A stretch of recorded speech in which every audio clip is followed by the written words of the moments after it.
Hi everyone, what is up? Welcome back to my channel. For today's video, I'm going to be reviewing and trying out the Anastasia Beverly Hills Nouveau eyeshadow and pressed pigment palette. This launched I think in June and I was very excited about this when it launched, but I was like, I don't need that palette. But the more looks I see with this and the more creators I see loving this palette, I was like, I should pick it up myself. So I got this when it was on sale. I think I paid around 36 euros for this, which was a great deal. So I decided to finally get this palette, and since I got this palette I thought I would make a video out of it. And that was probably not like the most relevant anymore because there's already lots of videos out there. I know there's a few subscribers who will always watch my videos regardless of when I upload it, so thank you so much if you did decide to watch this video. But if you are new here, then hi, welcome to my channel. I'm so glad you found it. I upload videos every single week and I would love it if you subscribe. But for now, if you want to see my thoughts on the Anastasia Beverly Hills Nouveau palette, then please keep watching. So right here we have the box of the Anastasia Beverly Hills Nouveau palette, and this is actually an eyeshadow palette and a pressed pigment palette. So 3 out of the 12 shades are pressed pigments and not eyeshadows, which basically means they're not intended to be used around the eye area, but they're mainly for the face. Now I will explain a little bit about this further when I'm doing the tutorial, but I just wanted to point that out immediately that 3 of the shades are technically not eye safe. But basically this is a 12 pen palette, and this is like one of the newer 12 pen palettes we've seen from Anastasia, and I feel like they're definitely making a bit of a comeback with this palette. So a little bit of information: this palette is made in the USA and it has a 12-month shelf life. For an eyeshadow palette, I'm usually a little bit disappointed when I see a 12-month shelf life, mainly because I know eyeshadow palettes can have a longer shelf life, but it is what it is. I don't mind it that much. So this is what the front of the eyeshadow palette looks like. It just is really beautiful muted green with gold detailing on the front. And then this is what the back of the palette looks like, in case you want to see this. Now of course this is the little box and then not the actual palette. So the actual palette I have right here, and this is what it looks like. It has this textured feel to it. It sort of feels a little bit like tweed or something. I don't know the name of this material, but it's definitely different than the velvet material they used to do back in the day, and I really like that upgrade because I felt like the velvet was getting so dirty so fast. So this is what it looks like now. It has this little gold detailing right here, and then the back just has a little sticker with some more information about the palette, but most information is on the box. So this is what the palette looks like. As you can see, we have a variety of greens. We have a beautiful lilac shade, a lot of beautiful shimmers, and some matte shades in here.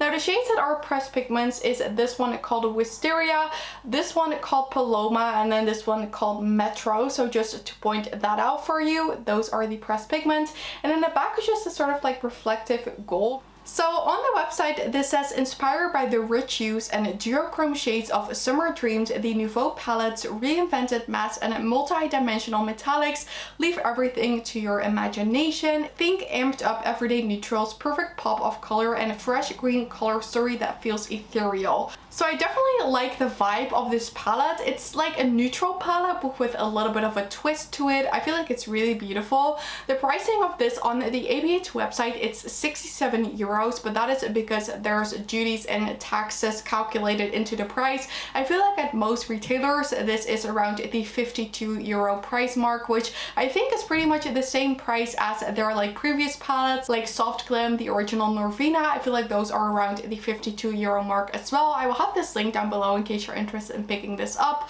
But I think that is pretty much all the information I wanted to share about this palette before we got into the actual eye look. So now let's get started with applying these shades to my eye and see what they actually look like and perform like. So here I am. I just came a little bit closer and I'm ready to be trying out the Anastasia Nouveau palette with you guys. I'm so excited to put this on my eyes. I already tried a few shades last week, but it was just like super quick, so I don't really have any thoughts on it yet. So I really want to try it out properly with you guys today. Now I'm definitely going to be using that purple shade. The only 2 matte shades I've used are these 2, so I'm ready to be trying this out properly because I'm not gonna lie, the purple was the main reason that I wanted this palette. Also also if the temperature is looking a little warm. I don't know why, but my camera always makes everything look pretty warm. I already changed the temperature on my ring light to pretty much the bluest setting as possible, but I feel like my camera is still adjusting it to be very yellow. And I feel like every time I film in a manual setting, it just looks off as well. So I usually go with like the automatic portrait setting. So if any of you knows like the proper settings for my camera, then definitely let me know, because they're very advanced and I don't really know what to do.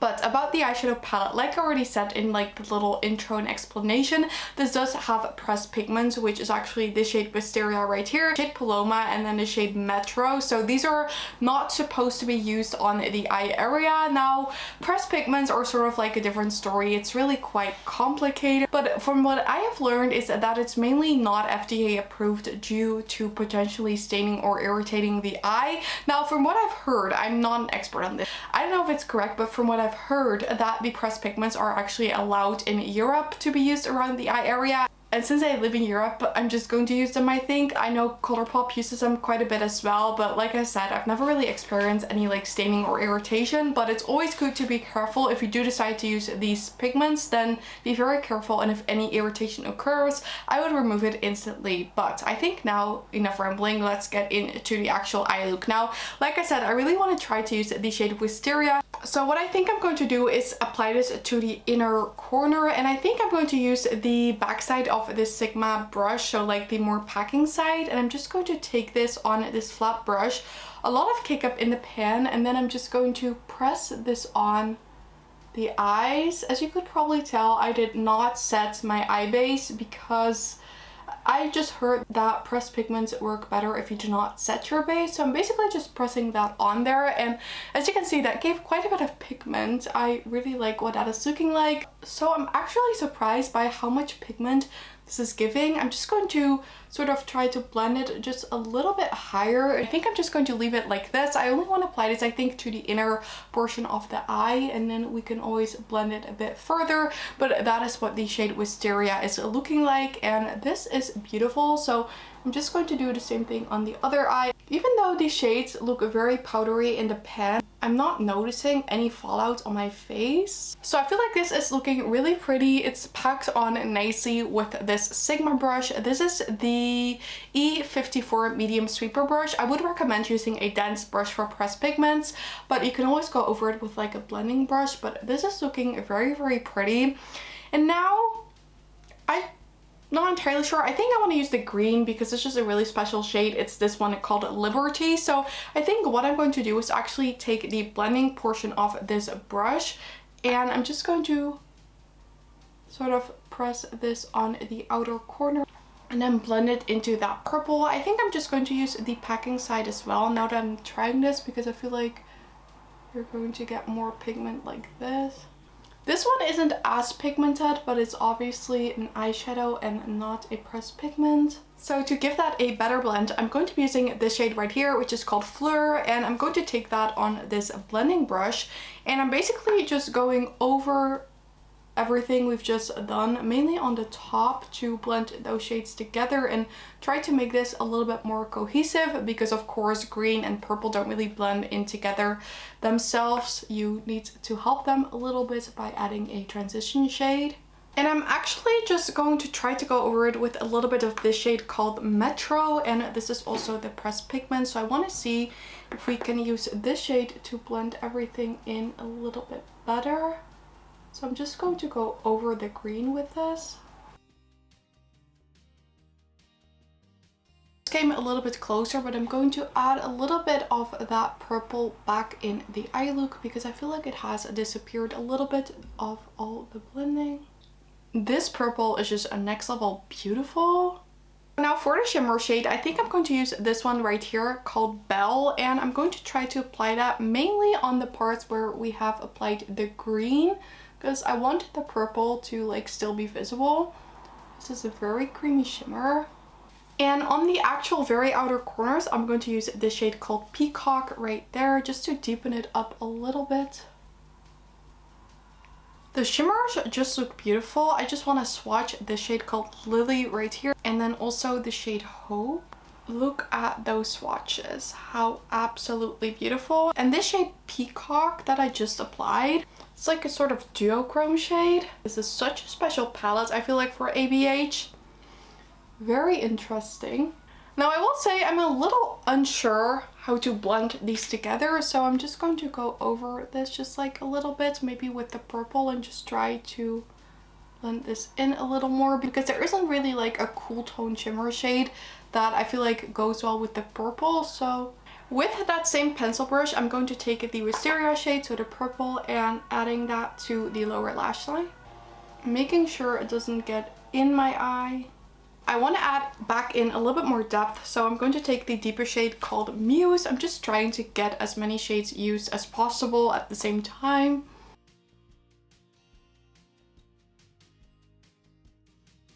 This definitely has some shimmer to it. I thought it was going to be a true matte, but it's a little bit more of a shimmery shade. So, and lastly, I'm going to take a little bit of the shade Isle right here, and I'm going to add that to the inner corners.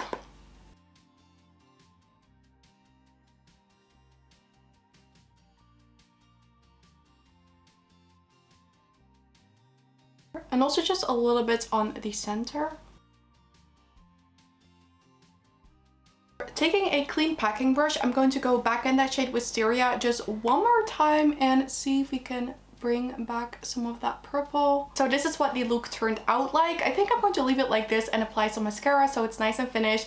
Apply some lipstick as well. And then I'll be back to share my final thoughts on this palette, what I thought of the application, and what I thought of the final look. So I'll see you in a little bit. So this is what the finished eye look turned out like using the ABH Nouveau palette. I wouldn't say it's like the best eye look I've ever done, because we kind of mix a lot of shades together, but it was just very fun to play with this palette. I thought the quality of this is really nice. Pretty much every shade worked very nice. The only shade I struggled with a little bit was the shade Liberty. But I feel like that is mainly due to my lack of experience with very deep shades like this. I'm not really a green eyeshadow wearer, so I never really use these types of shades, but it was very fun to play with. This shade Wisteria is getting a 10 out of 10 for me. It's such a beautiful shade. I feel like this made it look very unique. The shades look really beautiful as well. We have two beautiful sort of like duochromes in here, so I feel like we definitely have some special shades in here. That being said, because the shades are a little bit more special, it was kind of hard to create like a cohesive eye look. I feel like when you use this purple, there's never really going to be a cohesive eye look, because this is the only purple that is in here. That being said, I did like sort of like the color story that is turned out like. I feel like the pop of lilac is really pretty, just like with the green, and I feel like it looks like a really fun little look. So I really enjoy this eyeshadow and pressed pigment palette. So the Anastasia Beverly Hills Nouveau palette is getting a thumbs up for me. I hope you guys enjoyed watching. Let me know in the comment section what you think of the eyeshadow palette. Did you pick it up as well, or do you maybe not like it as much? I would love to know your thoughts on this palette too. And if you did enjoy this video, then I would absolutely love it if you gave it a thumbs up. Don't forget to subscribe and turn on the notification bell if you don't want to miss any of my videos. All of these things would help me so much with my channel, and I'd really appreciate it. With that said, I want to thank you guys all so much for watching. I really hope you have an amazing day, and I really hope to see you in my next video. Bye!